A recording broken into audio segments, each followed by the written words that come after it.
to Change Ed, Change it.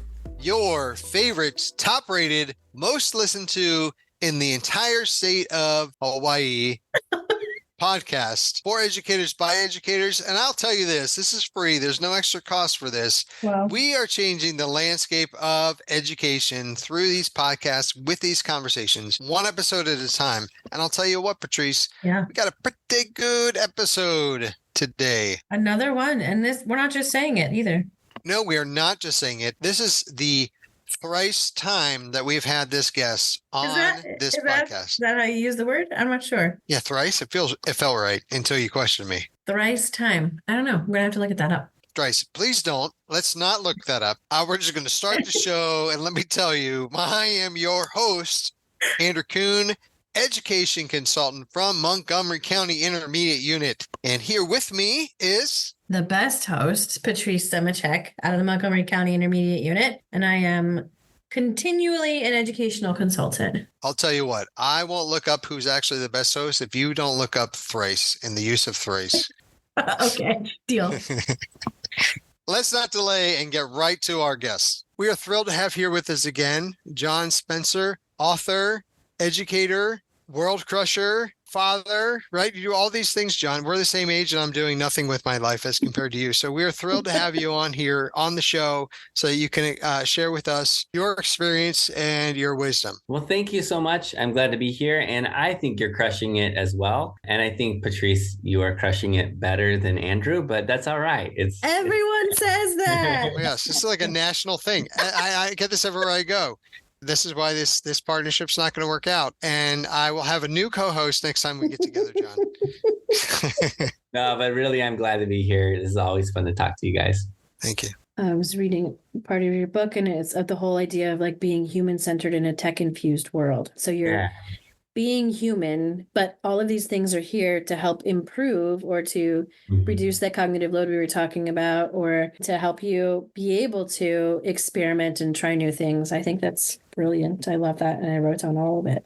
Thanks. Something else that we've talked about a lot when it comes to AI is this idea of evolution. And I know that you talked about that specifically in your book. Our conversation has been, we as in human beings are the product of evolution that got us to this point. We needed to survive. We had things that progressed for us to get us to this point. And part of our conversation was, what does it look like if we have created something that has potential to evolve differently than us or faster than us? Not in a gloom and doom way, but like, what does that now mean for us? What do we do to keep pace? Kind of, again, going back to your book, it resonated where it was like evolution's been small and slow, and now it's expanding and becoming much faster. I don't have an easy answer there. Like I think about, obviously I have these images in the back of my head from, childhood of Blade Runner and Skynet and all these. Right.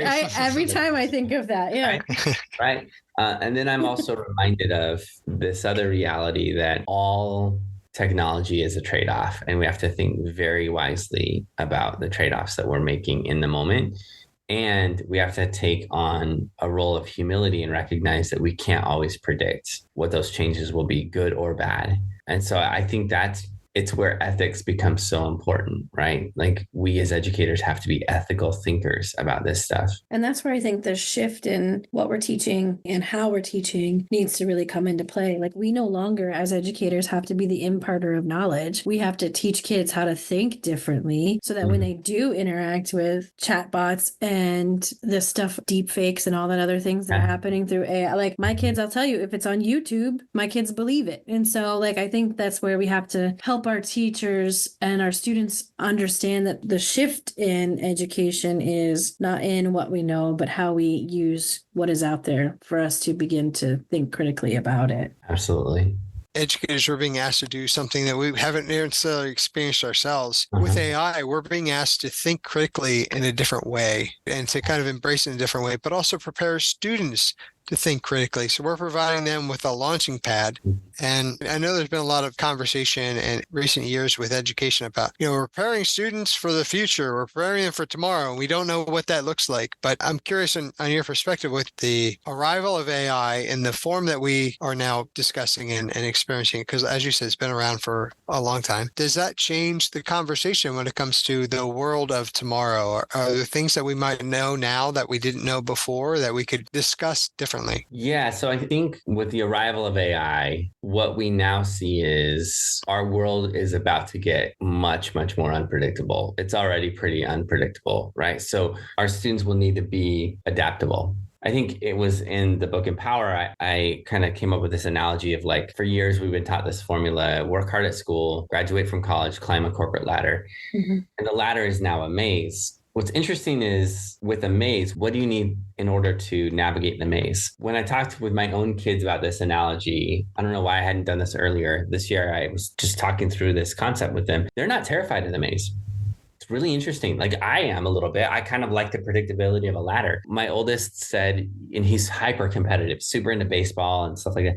He was like, I love the fact that in a ladder, you're competing against everyone and you're pushing to be the next in the rung. In a maze, there's an advantage of learning from others, working with others, finding new routes. You get to be creative. My middle son was like, yeah, I mean, a ladder's predictable, but it's not safe, right? If you fall off a ladder, you can die. If you fall in a maze, you just pick yourself back up and you can find new routes, and it's exciting. It's not boring. You're constantly finding new ways to get to where you want to go. And so it was interesting. And, my daughter was like, I find this to be really exciting. I find that it's not going to be boring. I get to be creative. I get to solve problems. For them, they were like, this is exciting. And I think in a world that's going to be a maze, we have to ask, like, what are those skills our students need? And again, it goes back to those deeply human skills, which have always been necessary, right? Mm-hmm. Creative thinking, problem solving. They're the things that districts have been putting for a decade on their portrait of a graduate. We know these things to be true. Ask any educator, ask any kindergarten teacher. Can you collaborate? Can you listen? Can you be empathetic? But now, in a world where so much is automated already, going back to the Industrial Revolution, automation has been around for a long time. Now that we have these algorithms where more of the thinking process can be automated,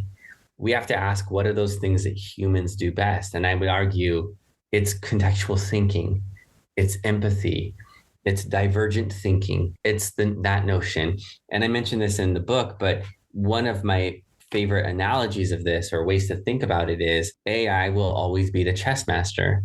But a chess master using AI nearly always beats an AI alone, right? Nice. And so, and I mentioned it somewhere in the book, I can't remember, but it's in my latest book. But I think about it that way. And so I go, okay, moving forward, what does it mean to prepare them for the future? I think we can predict that those things, contextual thinking, empathy, all of those will be more necessary than ever before. We still need the content. They learn those things through the content. Mm-hmm. So I'm also reminded, I'm going to nerd out on ed theory for a moment. Yay! That's exciting. I am super into Jerome Bruner's ideas. So one is the notion of like the concept attainment model is so necessary, but also his whole concept that the reason we learn content isn't to simply learn a bunch of knowledge. It's the fact that when you learn to think in that discipline, it makes you better in all other disciplines. Mm-hmm. So if you learn to think like a historian, if you learn to think like an economist, if you learn how to think like a geographer, if you can think like an anthropologist, that's social studies. In science, can you think like a scientist? Can you think like an experimenter? Do you have a scientific mindset? In math, can you learn how to think probabilistically? Mm-hmm. Can you think through life with a sense of numeracy and statistical understanding? Because that's vital in every aspect of life. And so you go through these different content areas. Can you appreciate and learn to think critically about all the shows that you watch and think like a literary critic? Can you think like a great writer? Can you write well and read well and all of those things? And so I would argue, like, in a world of AI, learning to think well in your discipline will be the other piece that I think is really important. Yeah, what's so fascinating about that is in education, there can be such a push to integrate everything and blend it all together. But yet what I'm hearing from you is there's also some great strength and power in being able to kind of have a focus. Yeah. But then the ability to, how do you pull that over to other things? How do you apply it to other parts of your life? Not just having a single track mind, but being able to apply it and use what you learn from that specialty in other areas. That also And that helps integration. understand. It helps when kids are like, why do I ever need to know this? Like my 12-year-old's like, I'm in algebra right now. When do I ever need to use these formulas? Well, if I can think like a mathematician, I can then be better at A, B, and C. So I'm totally stealing that too. I love it. And I think the sweet sauce is at some point, and there's so many ways we can do this in schools, is to get them to embrace those domains and then engage in that connective thinking, right? Mm-hmm. So how do you connect thinking like a historian with thinking like a scientist? One of the books that I just love that really shaped my thinking in education, that's not an education book, is Range. So I don't know if you've ever read that book, but in the book Range, he talks about to be really good in your niche area, which again, think about in a world of AI, you will have to have a niche where you stand out, right? Mm-hmm. Because AI produces a lot of vanilla. You got to have a unique flavor. But what he argues is to have that unique flavor, what you will need to do is become really good in multiple unrelated domains and then figure out how to combine them. Mm. So for example, I'll just give a sports example for a moment. Michael Jordan is one of the greatest basketball players of all time. He was never a leading scorer.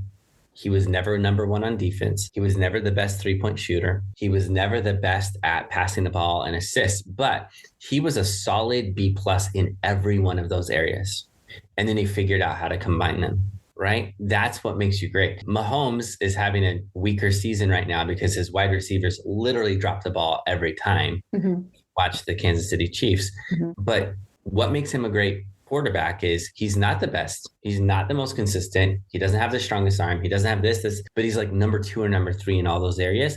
And then he combines them in a unique way. And so I think the same thing is true of like great authors, great artists. They've figured out how to combine those things. So like I love Neil Gaiman's writing. Mm-hmm. He is someone who truly is a writer who is an artist and who figured out, even when he writes text only and not anything visual, the artist mindset that he takes into his writing makes his ability to create stunning concrete visuals in a text. He's just better than any other author I know at that. He's so good at that. And so I think like that's where our students will need to land is, can you combine those things well? I love that. What's interesting is that I love movies, really enjoy movies. My kids love movies. We really enjoy watching them. And the one thing you said about movies resonated with me, like, can you articulate them the way a literacy critic would do? Mm-hmm. And so if I had one Achilles heel, it would be I would never consider myself to be a literacy person. But now you've taken away my kryptonite, John. Now I think Patrice would agree that I am a superhero in the world of education. Isn't that right, Patrice? Yep. And all the things. All of them. All the things. So lucky to know you. Well, John, we want to be respectful of your time. We want to make sure that we hit on all the points. This is a lot of really good stuff.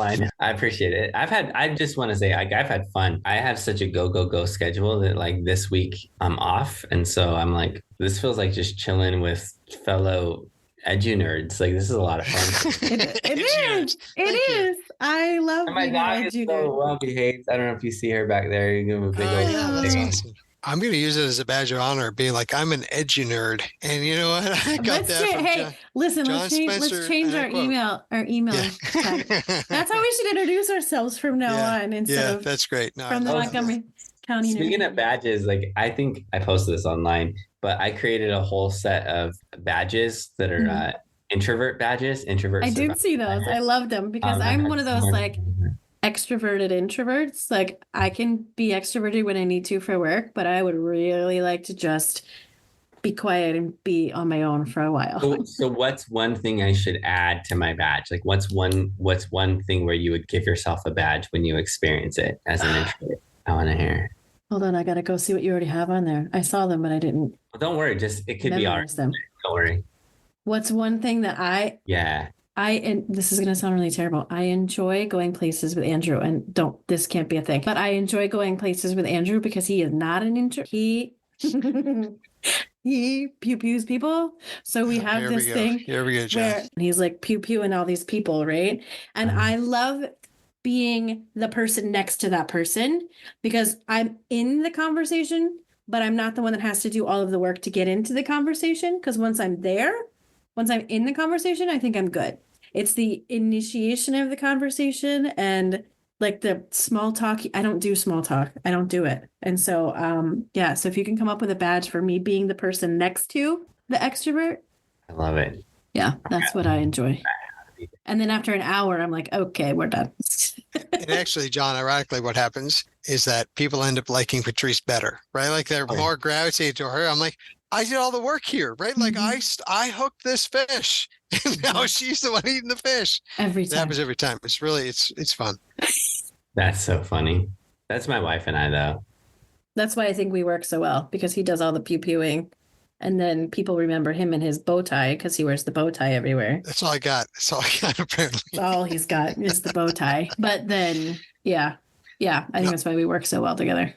You know, John, I will say, I really do appreciate and have seen in you so much of your work is truly who you are as a person. The parts you were saying about asking questions, like you do that naturally. Really, that's part of you. Like you take an interest in people when you're in this space with them, and it's not even, you're not even working, right? Like it's just kind of tell me about your backgrounds, and we had a 15-minute conversation about backgrounds, right? Like it's just the conversation is very easy to flow, and I think you take a very genuine interest, and you listen and remember what people say and tie it back in, right? Like even in this podcast, you were like referencing back to something we just said 15 minutes ago, and I find that is a art form, and truly listening is not something that we do, but is what makes us human. And that's a skill that we can work to be human-centered of like, let's slow down and listen to each other. Yeah. We can use technology to communicate, but sometimes we should maybe actually disembark so we can have more meaningful connections and dialogues. I appreciate that.